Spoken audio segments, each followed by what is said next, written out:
how we prioritize, it's very personal. It's no longer about just writing a check or planting one tree. What our world needs today is a very deep shift, an internal shift. And so what you're calling upon people to do is to make a shift. If you simply were trying to get people to write a check for $50 or plant one tree, you probably wouldn't have such a head-to-head conflict. But we're asking people to think differently, to choose differently, to live differently. And that hits people right down in the center of my freedom. Who do you think you are? How dare you tell me what to do and how to live? And so it pushes them away. And the only way that I have found is to get out of the head and into the heart. Can you, in your relationship with that person, create enough space? Can you create enough love? Because love makes us expand. Enough love in that relationship, regardless of how they're eating, how they're shopping, how they're living. But a love from your soul to their soul. Even if you think their decisions are wrong.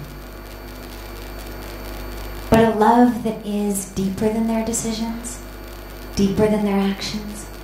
And in that love, space gets created. And in that space, they feel deeply and intuitively, not intellectually, but energetically, they're able to breathe. They're not being boxed up. They're not being pushed. Their freedom is not being infringed upon. Rather, it's expansive. And in that space where they can breathe, literally and metaphorically, a lot of times people no longer feel the need to hold with a death grip on how they live. But it requires an openness from us and an ability to be in a presence with love, regardless of what choice they make, in a space that is expansive, that has enough room for more than one right answer. No matter how convinced we are that our way is right. I mean, I'm fervently convinced that there's pretty much one right way to eat. But can I, as a spiritual practice, in the presence of people who don't agree with that, create enough space first in myself and then in the space that we sit for it all to be right and it all to be perfect? And in that space of full acceptance and full love, people find very frequently the courage to re-examine some of the beliefs that they hold. But I've never seen it work intellect to intellect. Heart to heart. And we've seen it, just lastly on this, in our personal relationships. How many of us have seen in an interpersonal argument with a spouse, with a parent, with a child, with a very, very close person to you? You're having an argument about something, and you decide, or they decide, that it's more important to be at peace and in love than to be right. And so they say, okay, I'm sorry, or okay, you're right. You then breathe. In that breathing, something in your mind starts saying, well, God, you know, actually they really kind of did have a point there. They've already let it go. They've said, okay, honey, you're right. And they haven't done it so that you will change your mind. They've done it because they've chosen peace over being right. Okay, no problem. I was wrong. You were right. I love you. Let's move on. And then what you find is, whether it's 5 minutes later or as you're drifting off to sleep that night, something in your mind goes, you know, maybe I wasn't exactly fully right there. They really did have a point. And then 2 things happen. Number 1, you actually have even more respect for that person because you think, my God, even being right, look at how they chose love and chose peace over being right. And because you've come to the awareness of the validity of their point on your own, not because they forced you into it, it actually holds an even deeper place for you.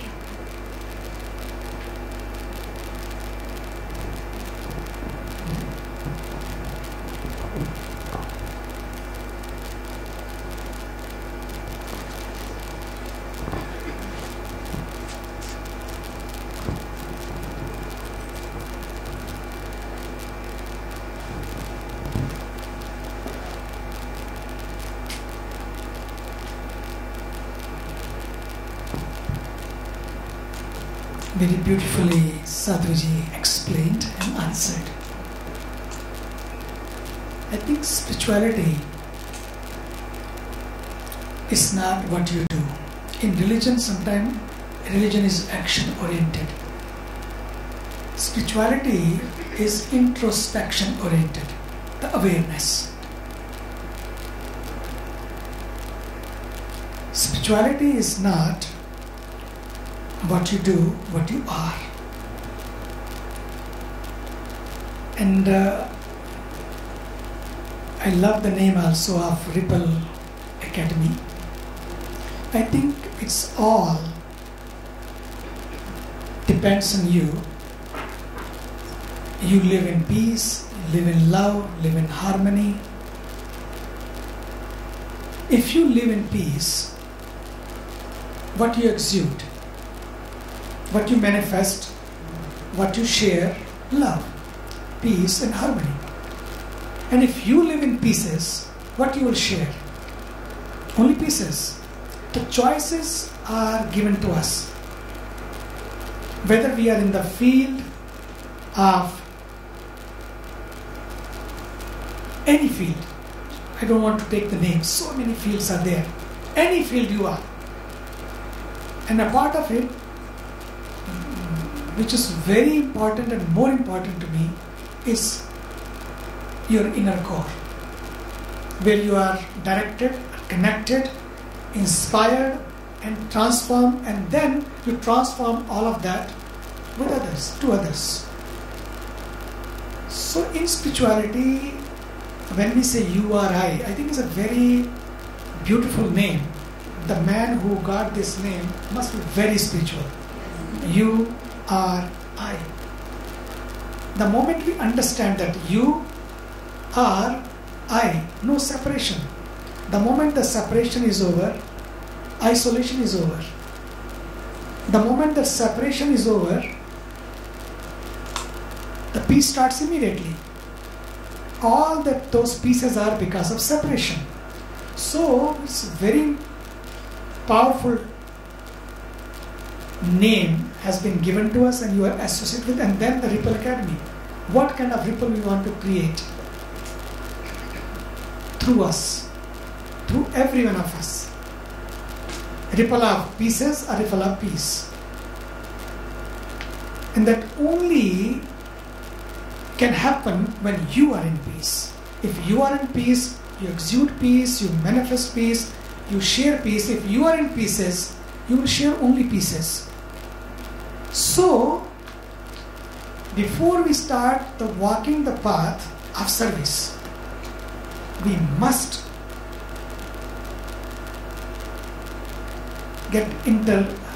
must get interconnected through sadhana. This is very, very important. Sometimes we do so much work outside in the world and we get exhausted, we get tense, we get stressed, we get frustrated sometimes, we get irritated most of the time because we are not connected with them. So people who are working on the path of service, whether you are an environmental hero or hero of any path, the first thing we must have in our life, how we get connected to our core, to ourself. Before you start anything every day, meditate. Very, very important. How many people are meditating every day? How many? Okay. People who are not meditating, no problem, it's okay. Yeah, it's not that you are committing crime. But meditation to me is very, very important every day. Because in the field of seva, because you are starting the first day here, but what I understand, I have met so many people who do seva, so many people from so many organizations, they all come here, they share their experiences. And when you are on the path of seva, so many things you faced in your life. Sometimes people don't like you, sometimes people like you, sometimes people throw mud on you, criticize you. Can you please move forward? Very nice. And people keep coming and keep sitting in the back. Move forward, please. Yeah, thank you. Little more. They say in the picture hall you sit in the back, but in the satsang you sit in the front. So keep moving. So this is number one, that you must be rooted in meditation. The meditation should be the first thing. Every day we should connect ourselves to the divine, where you can get the direction. Then any action you do, any action you perform, there will be no stress. Otherwise, in every field I see, even in religious field also, people are stressed. I don't know why. I remember when I was in the jungle, I was very young, and I saw so many rishis, the seers, the sages sitting in the jungle, but they were always, whomever you ask, how are you? They say mast. Mast in Hindi means super. How are you? Anand means mast. In ecstasy. But when you look at the world, wherever you go, whomever you ask, yeah, it's okay, life is running, it's okay, everything is set. Why you are upset then? Everything is set, but people are upset. But there nothing was set. No Amazon.com. Yeah, nothing was there. No restaurant, no McDonald's that you just order and food is ready for you. In the jungle, nothing was available. But they were all so happy, so set. What is that which makes us upset and made them set all the time? The key I found out when I was with them, only key they had every one of them, and there were few. They were also in the jungle, they were very upset.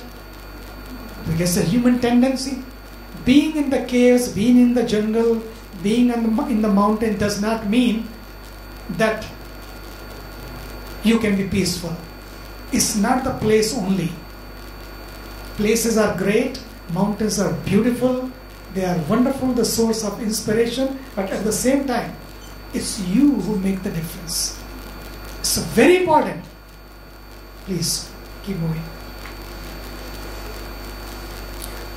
Then people can come and sit in the back. It's just makes it much easier as people coming through that door, then they can just come in.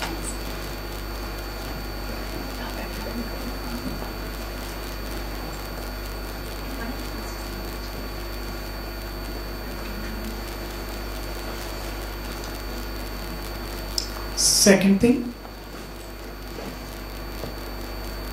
no reaction. The first question was started. Answer to that, beautifully Sadhviji explained beautifully. The answer is the no reaction.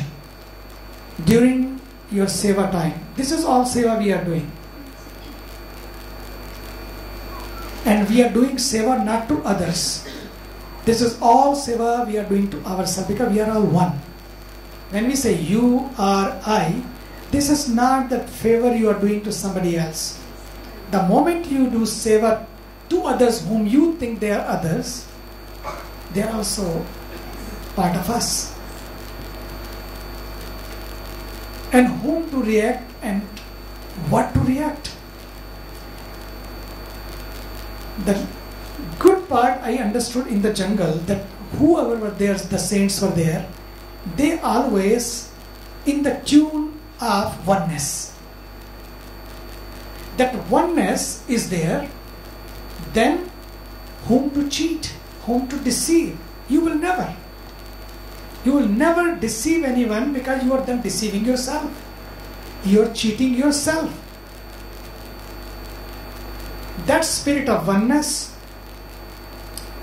is very important when we are performing our sevas. The third is introspection. Any seva you do, any field you work, or you perform your sevas, before you sleep, introspection, which is very, very, very important.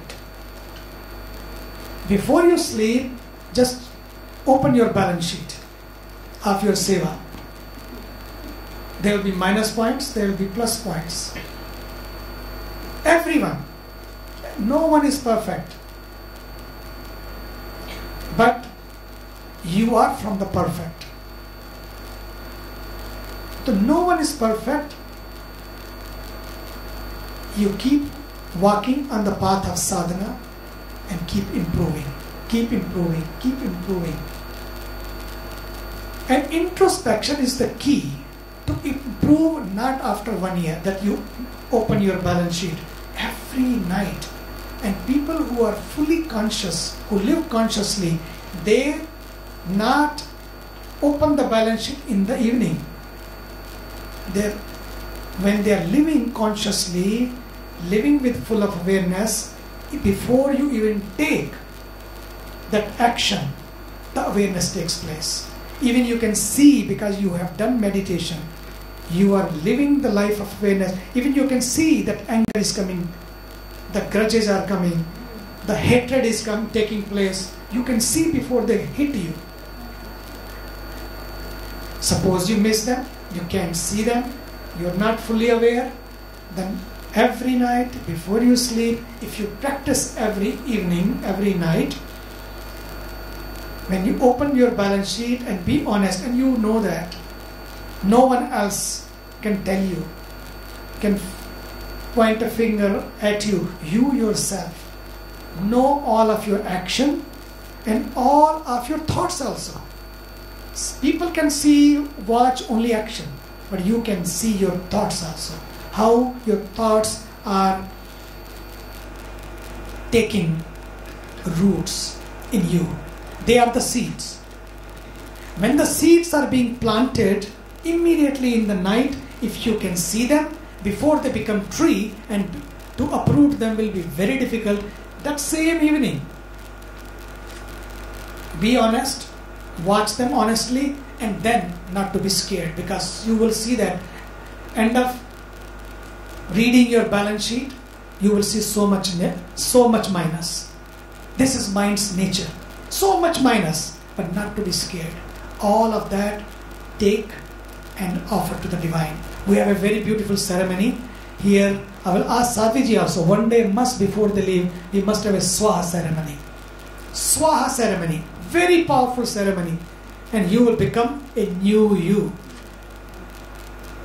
You or I is great, but first we have to understand who is you, who am I, and that ceremony will make you a new you, and before you leave, you will be a powerful you. Then wherever you go, you will see that you in everyone, everywhere, and then there will be no stress management. You will not taking care of the stress management courses after doing so much seva, and people go for stress management course. You will never face that situation because you will learn the magic of self-management through meditation, through no reaction, and through introspection. God bless you. As Sadhviji told me that you are an environmental hero. Yeah. And I'm very happy. Today, if something is needed, if number one agenda should be taking care of Mother Nature.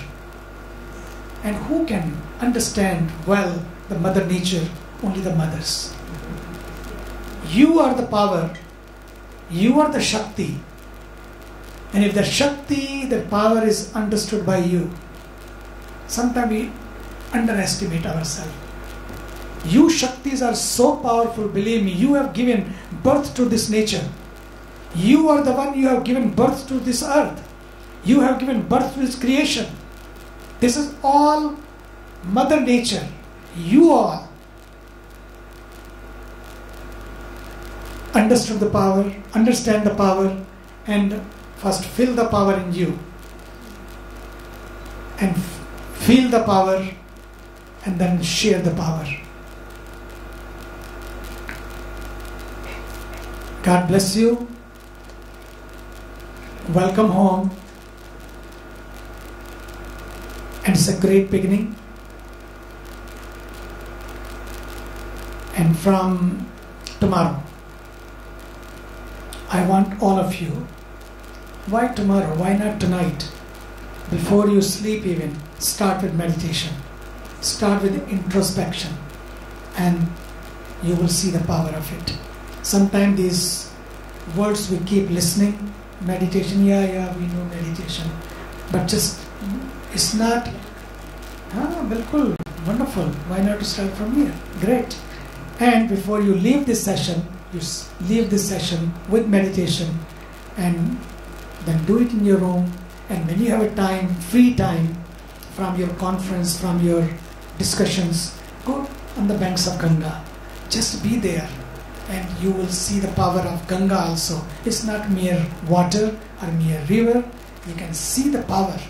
Because thousands of years, sages and seers have come and worshipped here, meditated here. And this water became so powerful, and you can see the energy of that sacred water, and take the sacred energy with you and create the synergy in you first and then around you. God bless you. Swamiji, can you speak Hindi? Hindi? थोड़ा सा. ठीक बात है. देखो भाई, मैं तो बहुत छोटा सा था. वैसे भी आज हिंदी दिवस है. ठीक है? वैसे भी आज हिंदी दिवस है.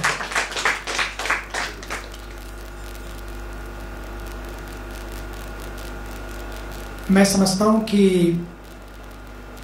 यदि जीवन में अपने को मस्त करना है, व्यस्त तो हम हैं, लेकिन व्यस्त रहते हुए हम स्वस्थ नहीं हैं. इतने व्यस्त हैं, हम इतने व्यस्त हैं, बल्कि अस्त व्यस्त हो गए. सच्ची बात तो ये है. व्यस्त नहीं, अस्त व्यस्त हो गए. कोई बात नहीं, इट हैपन्स. लेकिन अब अस्त व्यस्त से स्वस्थ कैसे हों और मस्त कैसे हों? मैंने जो जंगल में सीखा, मैं आपसे शेयर करता हूं. मस्त रहने के लिए बहुत कुछ नहीं चाहिए. अस्त व्यस्त होने के लिए बहुत कुछ चाहिए. मस्त होने के लिए अस्त व्यस्त हम तभी हो जाते हैं जब हम झूठ बोलते हैं, दूसरे को धोखा देते हैं, दूसरे को परेशान करते हैं. बढ़िया काम करने के लिए आपको कोई ताकतवर होने की जरूरत नहीं है, केवल बढ़िया होना है. कई बार हम बड़े बड़े काम तो करते हैं, लेकिन बढ़िया काम नहीं करते हैं. साध्वी जी कई बार बोलती हैं बड़े बड़े बनो, लेकिन बढ़िया बनो उससे भी ज्यादा अच्छा है। उसके लिए नेकी करने के लिए पहलवान होने की जरूरत नहीं है, बल्कि इंसान होने की जरूरत है। इंसानियत अपने अंदर आ जाए। URI की जो बात हम करते हैं ना, क्योंकि हम इंसानियत को भूल जाते हैं, तभी ऐसे ऑर्गेनाइजेशन की जरूरत पड़ती है कि हमको याद दिलाएं कि जो तुम हो वही मैं हूं। किस बात का झगड़ा, किसको धोखा देना। तो जिस दिन ही हम समझने लगते हैं, जीवन शांत होने लगता है, जीवन मस्त होने लगता है। दूसरी बात, स्वस्थ। स्वस्थ का मतलब क्या? What is the meaning of स्वस्थ? स्वस्थ, स्वस्थ, जो अपने में स्थित हो जाए। जब जब हम दूसरे की ओर देखते हैं, दूसरे क्या कर रहे हैं, दूसरे कैसे लग रहे हैं, दूसरे ने क्या पहना हुआ है, लोग क्लब में जाके, लोग पार्टीज में जाके कई बार दूसरी वाली ने क्या पहना है, साड़ी कैसी है, सॉलिटेयर कैसा है, सैंडल कैसे हैं, सूट कैसा है, नहीं ले हो तो आप सेट हो सकते हैं। फिर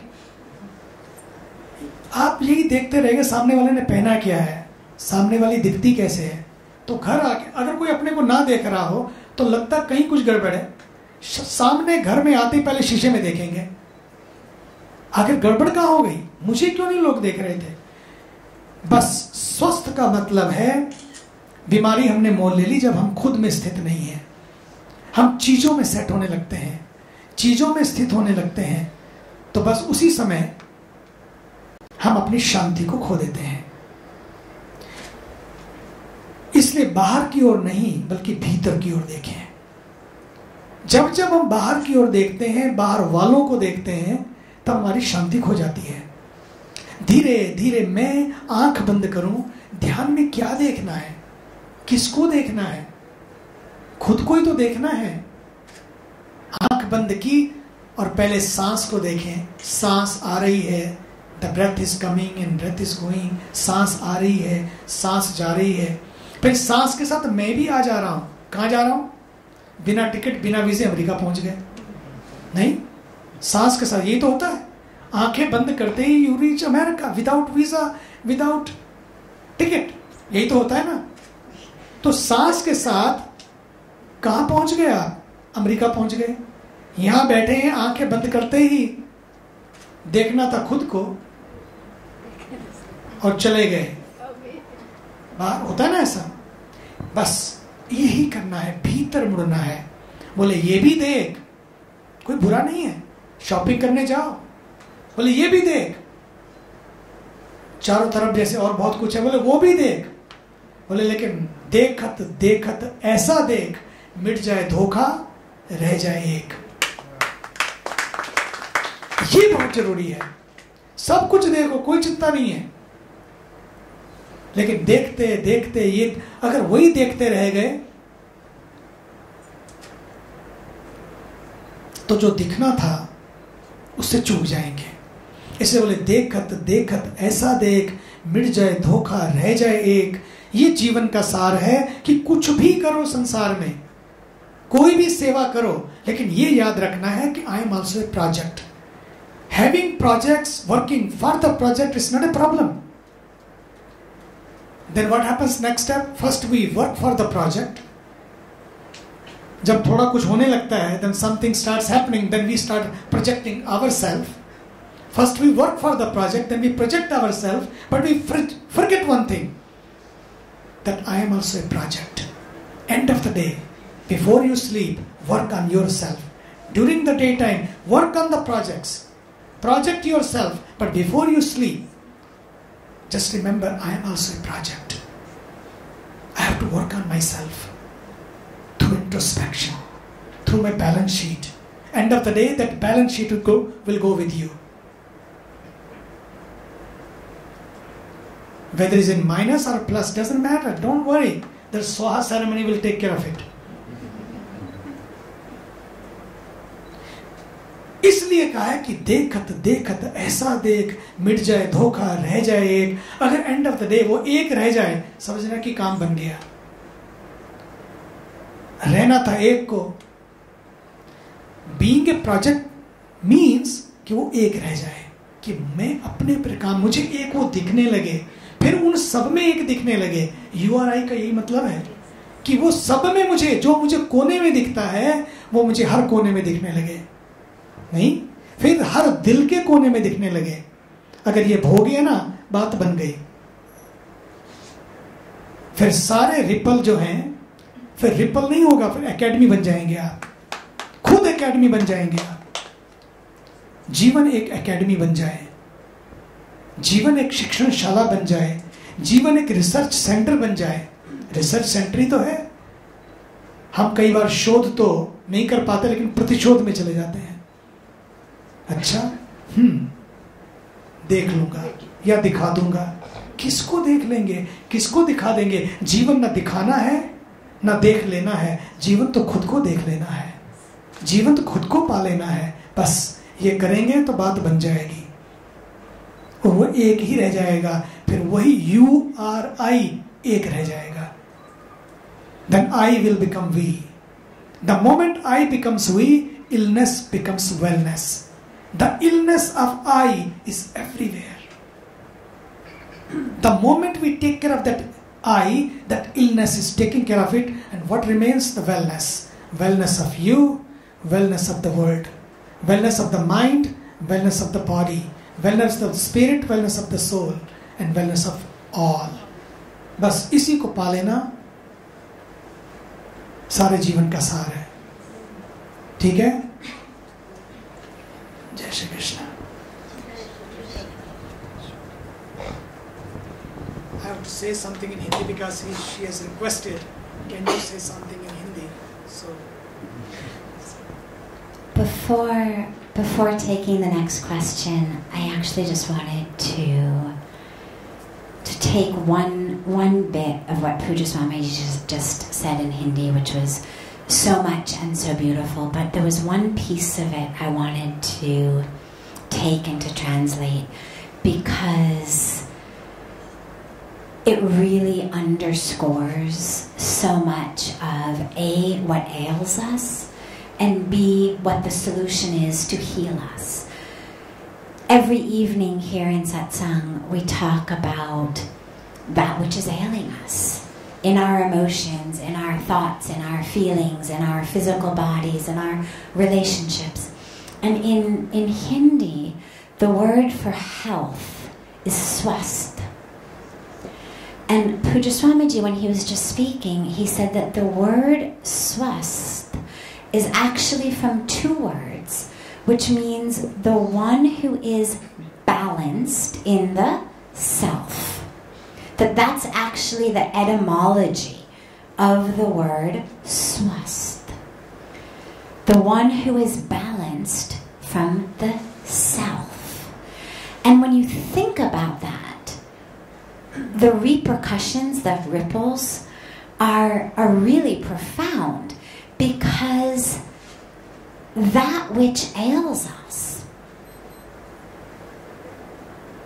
if it hasn't come from a mosquito and it hasn't come from bad water or bad food, it has come from our mind. Doesn't mean it's psychosomatic, doesn't mean we've invented it. It's not about blaming us for our illnesses and ailments, but it means that we know. Spiritual science knows, and medical science now emphasizes the role of what we think, what we believe, particularly things like stress and tension, on our physical health. We no longer live in a world, even a medical scientific world, that talks about a mind and a body as though they were separate. And so the idea, and for me it's just yet another one of those beautiful moments of awareness, that what the rishis, the sages, the saints of this Indian tradition knew thousands and thousands and thousands of years ago. I mean, we're talking about etymology of language. How many thousands of years ago the word swast came into use, I have no idea. But it was many, many, many thousands of years. Back at that time, this culture already was rooted in a belief that took form in the language of the awareness that health of the body is due to being balanced in the self, and that therefore lack of health in the body is due to a lack of balance within the self, that it's due to looking outward. As he said, we look out, we go to a party, we look at what people are wearing, we look at who's talking to whom, we judge all of that, we judge ourselves based on it. We want it, we compare, we criticize, we contrast, we judge. When that's the root of my happiness, when it all becomes about why can't I have this or have that or be this or be that, why that person and why not me, this is the root of illness. And when I recognize that it's all about inside me, it's all about inner balance, looking inward, that's where health, body, mind, soul, spirit, comes from. So that was, for me, it was something brand new that I learned today about the word swast, and it felt so deeply and universally applicable, not just to those who understood Hindi, that I wanted to bring that for everyone. Other questions? Yes, I know we have those that have come in advance, but yes. So this is something that I personally struggle with. The work I do and the sector that we are in is sometimes it is very upsetting, and it's very disheartening to see the destruction around us and the apathy and so many things. And I wanted to know, I mean, you both touched upon meditation and letting look within, but I wanted to know, how can I remain positive, stay motivated, be hopeful, because while I want to do all of it, it is difficult. So you can share. It is hard. It's hard regardless of what sector we work in. It's hard regardless of whether we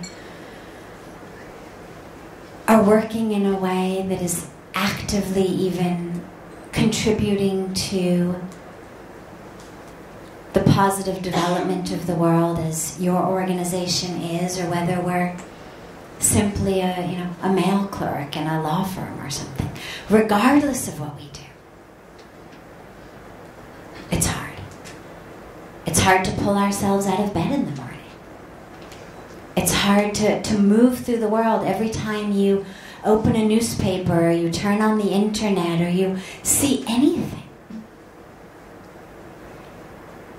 It's full of destruction, it's full of violence, and of course we know that that's in some way due to the media bias of what sells. But on the other hand, it's also what's happening. And this is where it's so important, A, to stay grounded in the self. Because it's all there in the world. There's night, there's day. There's rainy seasons, there's dry seasons. There's winter, there's summer. There's death, there's life. You plant a seed for a tree, you nourish it, you nurture it, it grows. It's got these gorgeous green leaves and gives you apples, and it's so beautiful, and you're able to eat the apples and feed people apples and make apple pie and apple sauce and give it to people. And then the weather cools. And then the apples stop coming. And then the green leaves turn brown. And then they fall. And then your tree is nothing but bare branches. And that's due to just the cycle of nature. And of course, if you wait it out and you have faith, what you watch happen is after the snow falls, a few months later the ground warms, the snow melts, and actually those trees that fell from the leaves that fell from the tree that seemed like death, packed under the snow, actually are the fertile ground from which the blossoms of springtime come. And so as we look in our world, we see that which we can attribute to nature. The lion that kills the zebra on the plains of Africa, you watch a National Geographic special or Discovery Channel special, and this is how nature works. Either the zebra dies or the lion dies. Right? If the lion has nothing to eat, he dies. In order to eat something, the zebra dies. But then there's the death and destruction that seems so unnecessary. And we know is unnecessary. But if we had the vision, the lion and the zebra make sense to us because we have enough of a vision of what life looks like in those areas of Africa. We've watched enough of this film, or we've seen enough films like it, or the narrator is good enough that we understand, here's how it works. We've gotten a vision that is a bit a step away. And with life also, if we had the ability to actually have the vision of the entire tapestry of life, we'd understand a lot more than we do. Last night a woman sat in here and sobbed. Those of you who were here will remember about the loss of her 26-year-old son. Heart attack. Totally unexpected. Healthy young guy comes home from the gym, drops dead. Why? Well, the why cannot be answered in the narrow vision of this intersection of time and space. There is no answer. In order to have any clarity, any ability to grasp any meaning, we have to have a vision of a tapestry that is much wider and bigger than we have the vision for, sadly. The vision we have, through no fault of our own, but just through how we've been created, we can see that which is in front of us. We can see this time. We cannot see the future. We cannot see the grand tapestry. And so at individual intersections of time and space, things seem inexplicable. And we don't have the ability to see the full spectrum of time and space, to see how that thread of this young man's life wove into every other thread of every other life that has ever existed and will ever exist in this universe. And without that tapestry, we may not be able to make sense of his death. And in the same way, as we see what's going on in the world today, it feels so senseless.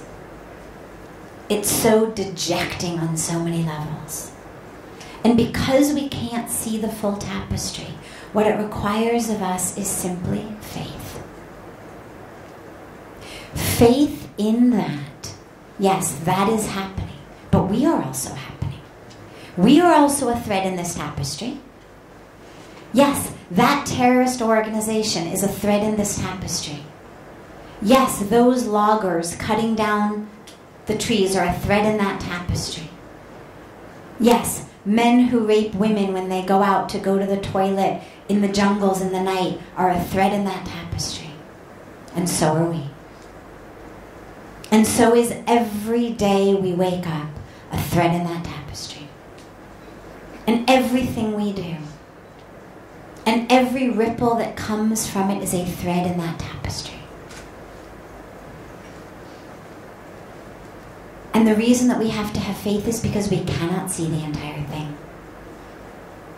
Part of in Indian spirituality, we call it the Leela, the divine play. Part of that divine play is our inability to see it all. And the faith that is required is the awareness that there is a tapestry, that all of these threads are interwoven, and that our thread is a crucial one. And that even without the ability to see where it came from, where it's going, why it's happening, that our duty, our dharma, is to weave our own thread. And to weave a thread of light, of peace, of service of you, our I.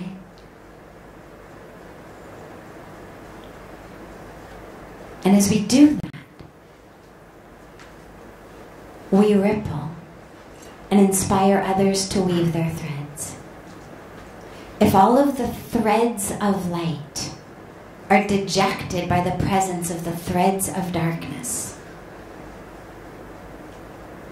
then we literally are creating a world of darkness.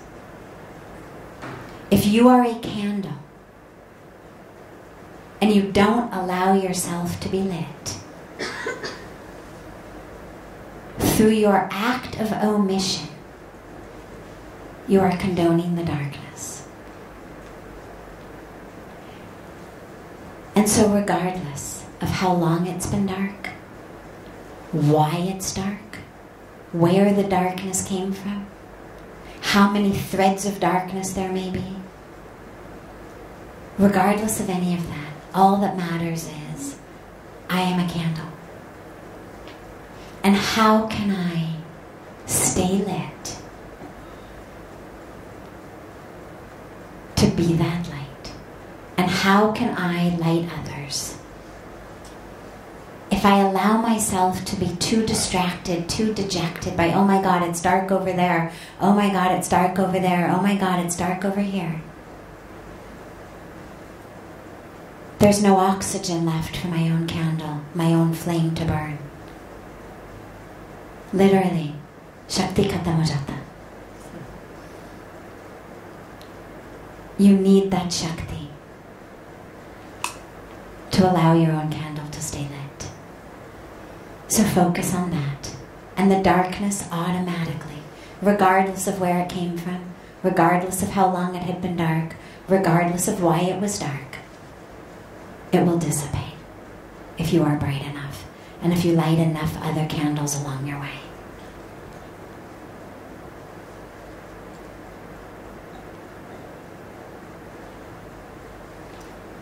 We have time for one more question. Yes. Okay, two more quick ones, one and one. It's like we all have problems in our lives and we all want peace. So I just want to know, how do we get that peace, face that problem, solve it, and then get peace? Or just leave it like that and do meditation or maybe spirituality and so we get peace? So which peace is going to last forever, like longer? Okay, great question. So we have a problem in our life. Two ways to find peace. One is solve the problem. The other is just let it be the way it is and find my peace anyway. Which is better? Which is a peace that lasts longer? That was the question. Neither is better, neither lasts longer. They are both wonderful peace. It's a situation by situation decision. If I can solve something, for example, I walk down the street, I see people who are hungry. It hurts me. can feed them, even if I can't feed all of them, if I can feed some of them, that's a much better peace than training myself to be able to be at peace walking through the midst of people who are starving.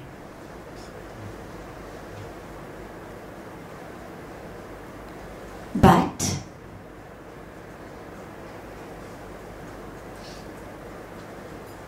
a friend of mine is an alcoholic or a drug addict, let's say. I've tried and tried everything I can to get him or her to stop drinking, to stop using. It breaks my heart.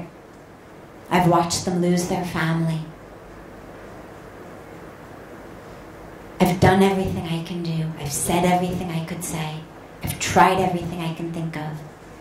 But the power of that person's addiction, the power of their karmic package is so much that nothing is working.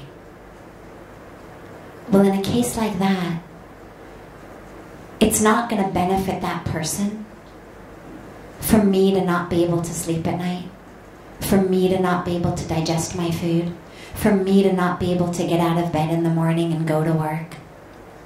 I'm not helping them in any way. I'm just destroying myself as well. So in a situation like that, it's very important for me to figure out how to find peace. The woman last night, nothing she does is going to bring back her son. No amount of refusal to accept that her son has passed away is going to bring him back. Nothing she does, nothing she says. The only avenue left available to her is to try to find a peace in the loss. So it's really situation specific. If there is something we can do, by all means do it. A lack of inner peace in a situation is usually a signal to us that something is off. Now, that isn't true if my lack of peace is due to my own ego. Right? A colleague who used to be my best friend has now started having lunch with somebody else. That really bothers me. Okay. My lack of inner peace is not due to the fact that that's a wrong situation. This is my ego. But if I've got my ego out of the way, if I've got my own attachments, my own expectations out of the way, and a situation still feels to me like it's not right, hungry people on the road, homeless people, things that are happening in our world, injustice, or even a situation, an interpersonal situation. You have a friend, you have a family member, you have a colleague, you used to have a good relationship. Something has happened. You don't quite know why. You haven't said or done anything purposely, but you can just feel an energetic shift. Something feels off. Well, don't resign yourself to it. Try to fix it. Talk to them. Has something happened? Have I hurt you in some way? Have I done something? Is there some way I can make it better? Do your best. But then in the situations over which we have no control, this is where the answer is to find peace within. So use both, and just use your own power of inner discrimination to know what to use where. Last question, yes? Swamiji always says, forgive and forget and move on. And yes, it's a very good thing. We adapt on ourselves and very much at peace. But this attitude, people take you for granted. They use you, and they think you are a weaker person. You don't retaliate, and you move on. What needs to be done in such situations? Okay, so she said, Pujya Swamiji always says, forgive, forget, and move on. But when you do that, people think you're weak, and people take advantage of you. And if you don't retaliate, then people think there's something wrong with you. And so what to do?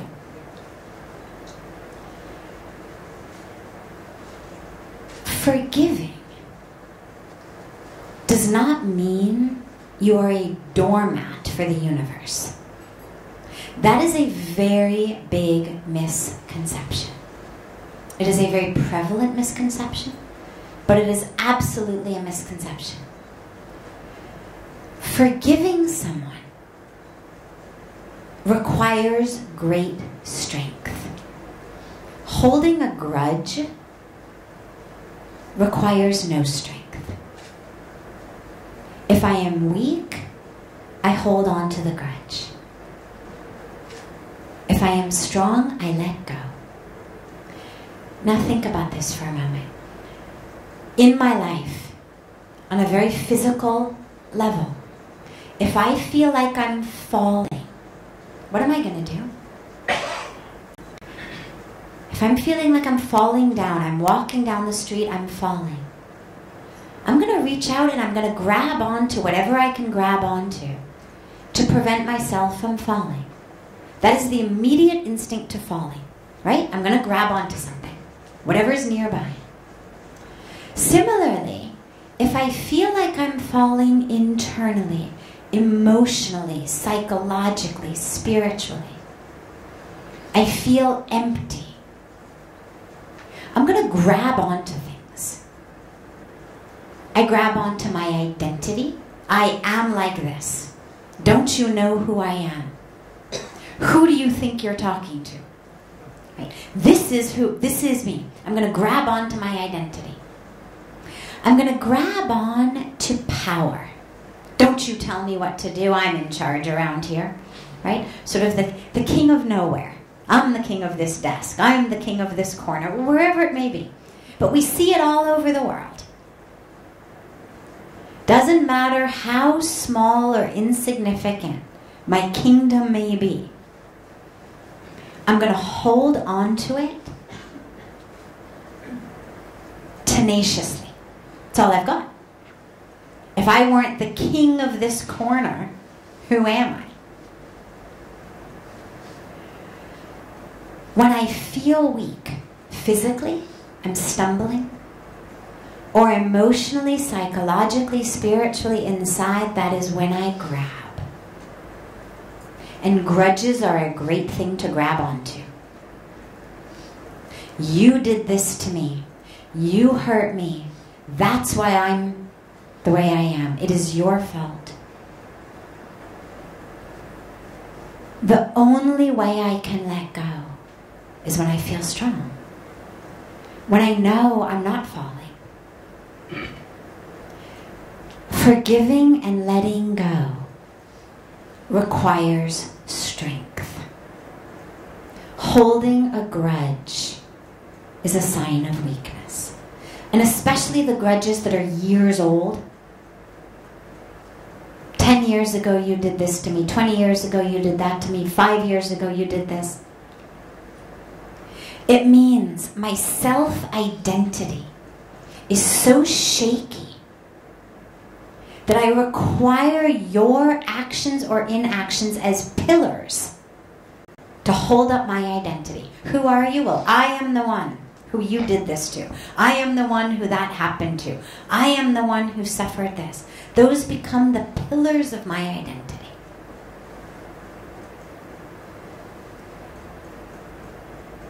Forgiving and moving on. I'll come to forgetting in a moment. Forgiving and moving on is only for the strong. And forgetting does not mean it never happened. Forgetting does not mean I leave my common sense at the door. If I walk down a certain street and I get bit by a dog, or mugged, or raped,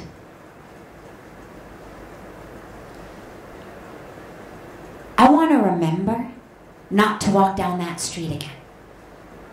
Maybe I want to remember a bigger lesson. Maybe I want to remember not to walk down streets in that city alone at night anymore, even if it's not that street. If I've been cheated, I want to remember how to be be smart. Forgetting does not mean there's no lesson here. Forgetting means that I've let go of the karmic cord that binds us. So if you've hurt me, and I'm holding on to that, you and I are holding on now to a cord, a karmic cord.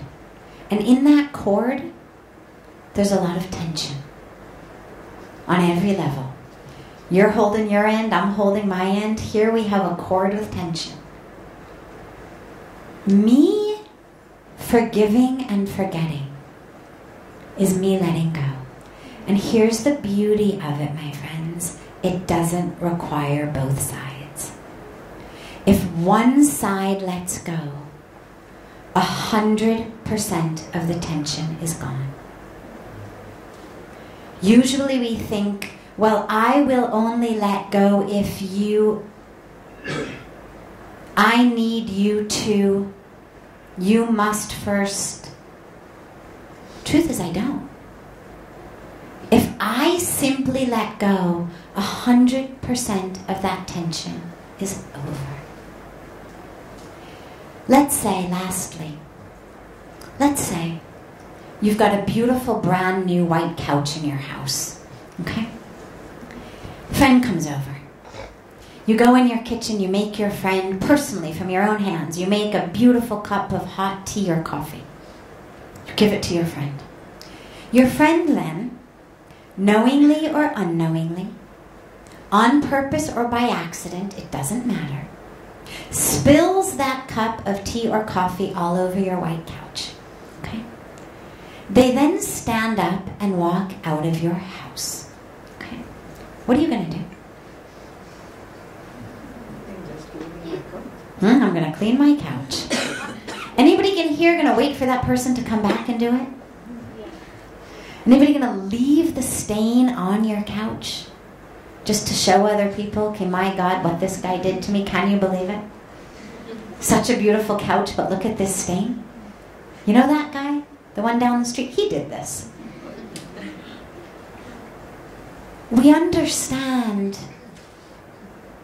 the guy or the girl might be a rascal, and yeah, maybe the next time I see them, I'm going to have a conversation. But in this moment, my number one priority is to get that stain off my couch before it becomes permanent. Because I know I've got to live with that couch. I'm the one who has to sit on that couch every day. And if it smells like coffee or smells like tea or attracts ants and flies or God knows what else, that's my life. But amazingly, when someone does that to our heart, a couch is replaceable, fine, get a new couch. But when someone does that to our heart, instead of fixing it, instead of cleaning it, instead of taking care of it, our first reaction is, you get back here, you fix this. And wherever we go, look, I'm the one, he did this to me, look. You've got to live with your heart. So for God's sakes, let us at least take as good care of them as we do of our couches. And that's what the teaching is. It does not mean you're a doormat. It simply means I deserve to be free. You hurt me once, or even 10 times. Why should I now keep hurting myself? I was a victim of your anger or your betrayal or your violence. And so I'm now going to become a victim of my own recreation of your violence? No. That was your thing. My job now is to be free, because I'm not a victim. And in order to be free, I need to let go. And I need to move on. Wonderful. Have a beautiful rest of your evening. Actually, I take that back. I'd like Pujya Swamiji, I mean, yes, still of course have a beautiful evening. I don't take that back, but I take back that we're going to end it right here. What I'd like to do just for 5-7 minutes, Pujya Swamiji was emphasizing the importance of meditation, and usually we begin satsang with meditation. Today it flowed very beautifully with Pujya Swamiji's divine presence from an earlier session into satsang. But I'd like to nonetheless just take 5-7 minutes together. I'll ask Pujya Swamiji to begin with guiding us in some very, very sacred mantras. And then I will walk you through a very gentle and very universal form of meditation. And then we will say goodnight. So just find a position that is comfortable for you, and one in which your breath can flow freely and easily. And allow the eyes to close gently.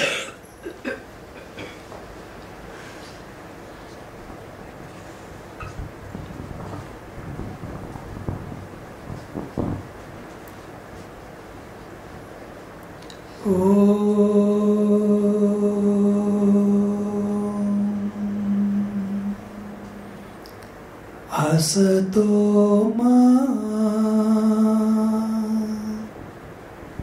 sadgamaya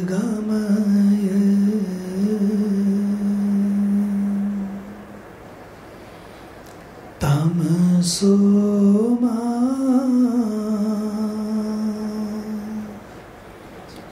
jyotirgamaya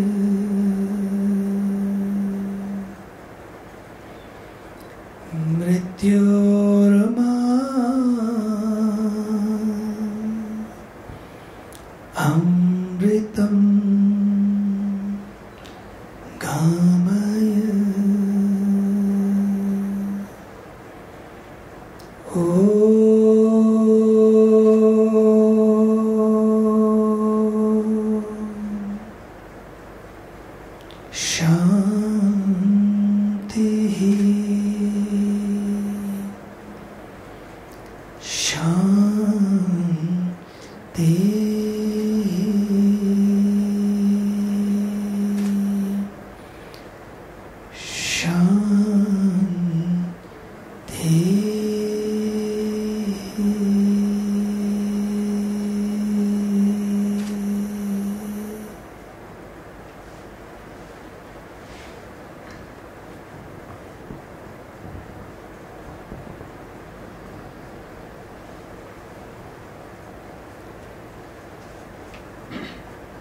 Allow the awareness,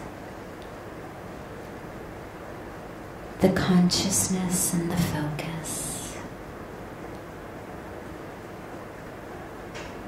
to merge with your breath as it flows in and flows out.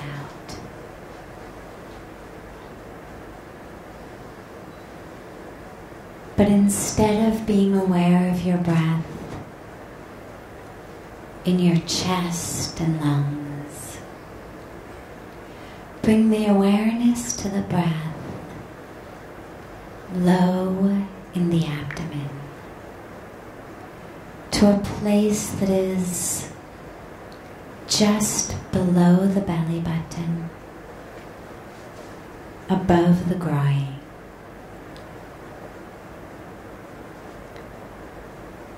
Be aware of the breath from that place, just about 2 inches below your navel.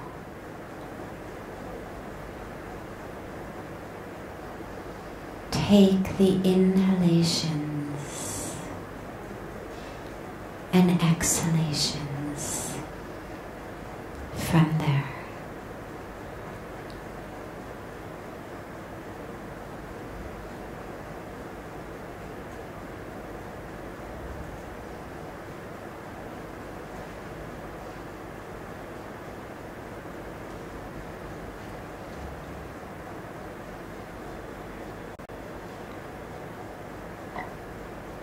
On each exhalation, as you exhale, allow yourself to let go. Let go of another mask that you wear. Let go of a role you play. Let go of an aspect of your identity, of your personality.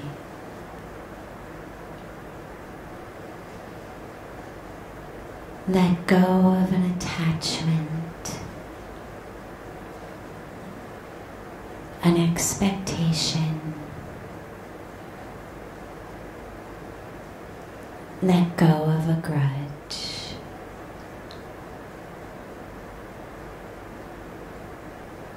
Let go of a stress and a responsibility.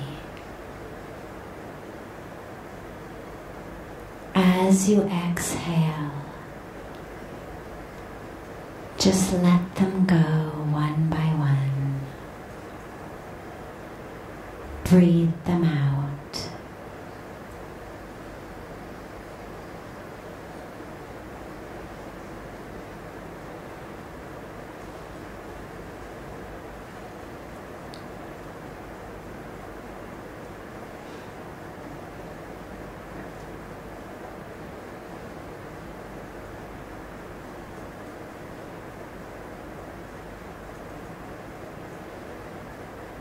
Allow yourself to sink deeper and deeper, freer and freer on each exhalation.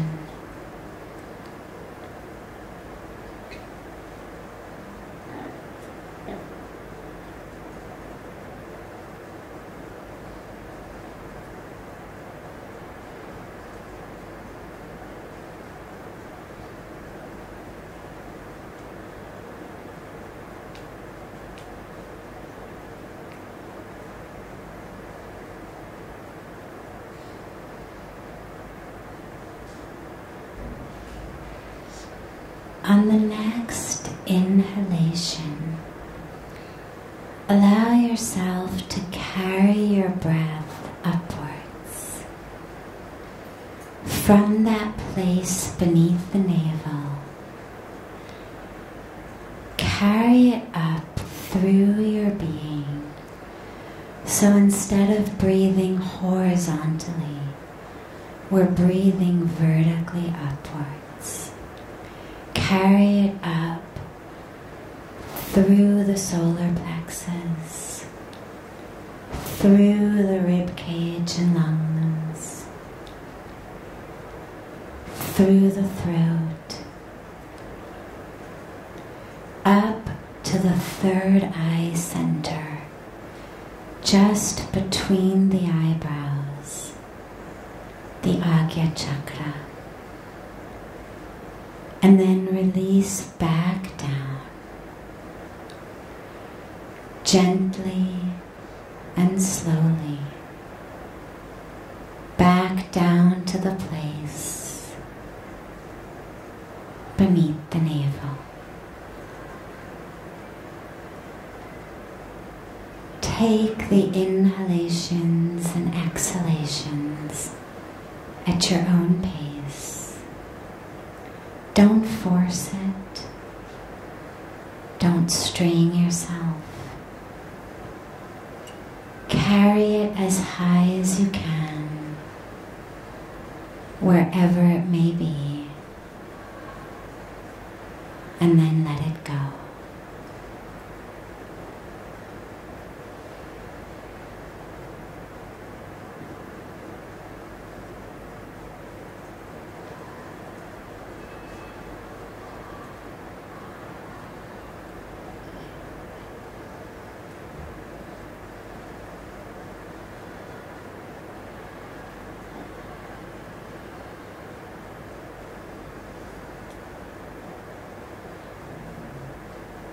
rising higher and higher on each inhalation and sinking deeper and deeper into the core of the self on each exhalation.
Open your eyes gently.